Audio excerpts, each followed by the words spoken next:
Hoy vamos a demostrar lo siguiente, que la derivada de la arcotangente de x es igual a 1 partido 1 más x al cuadrado, siendo la arcotangente de x la función inversa de la tangente. Para ello, primero tenemos que demostrar la derivada de la tangente, ya que aquí no vamos a dar nada por hecho. Entonces, la derivada respecto de x de la tangente de x es el límite cuando h tiende a cero de la función evaluada en x más h menos la función evaluada en x partido h. La tangente de x más h, hay una fórmula que nos ayuda a descomponerla en tangentes y es la siguiente. Tangente de x más h igual a tangente de x más tangente de h partido, partido 1 menos tangente de x, tangente de h. Bien, si escribimos todo esto aquí, obtenemos lo siguiente. Límite de cuando h tiende a cero de tangente de x más tangente de h partido 1 menos tangente de x por tangente de h menos tangente de x partido h. Ahora tenemos que hacer factor común, básicamente multiplicar aquí, arriba y abajo, por el denominador este, por el denominador por el denominador.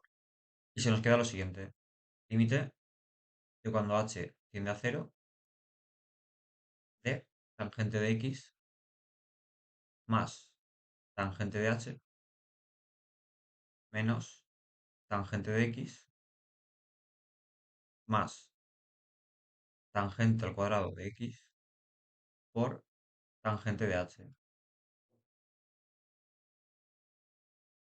Partido 1 menos tangente de x, tangente de h. Y todo partido h. Si nos damos cuenta, como h tiende a cero, tangente de h y h, las dos son cero. Se puede aproximar, ya que si veis la gráfica de la tangente, cuanto más cerca está el número en que evaluamos h de cero, más parecido es a la función igual a x. Entonces podemos decir que es exactamente lo mismo cuando tiende a cero. Por lo tanto, vamos a reordenar esto para poder hacer unas cancelaciones. Pero antes vamos a darnos cuenta también de que tangente de x menos tangente de x se va. Si lo reordenamos, se nos queda de la siguiente manera.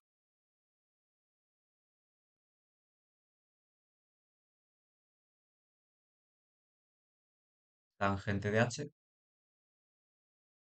más tangente al cuadrado de x por tangente de h partido h partido 1 menos tangente de x tangente de h.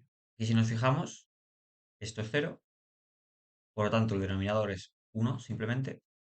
Aquí todos los términos tienen tangente de h, por lo tanto podemos cancelar.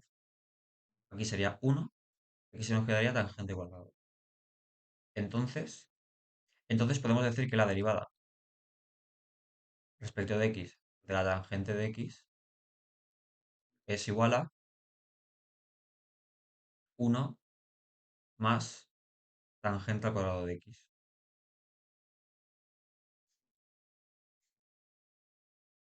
Bien, sabiendo esto, podemos continuar. Gracias a esto que acabamos de descubrir,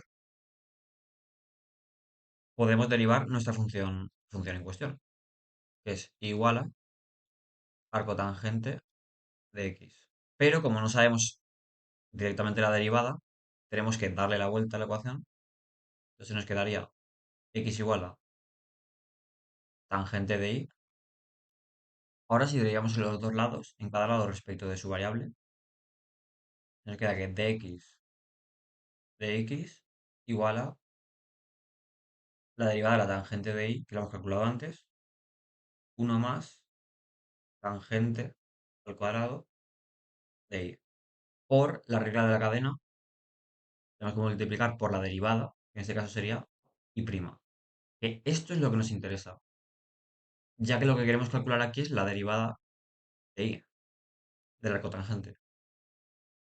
Por lo tanto, la derivada de x respecto de x obviamente es uno. Entonces, si aislamos y', se nos queda y' igual a uno partido uno más tangente al cuadrado de y. Y esto reescrito sería lo siguiente, tangente de y al cuadrado. Pero claro, tangente de y es x. Entonces lo podemos reescribir como x al cuadrado. Por lo tanto, la derivada del arcotangente de x es uno partido uno más x al cuadrado.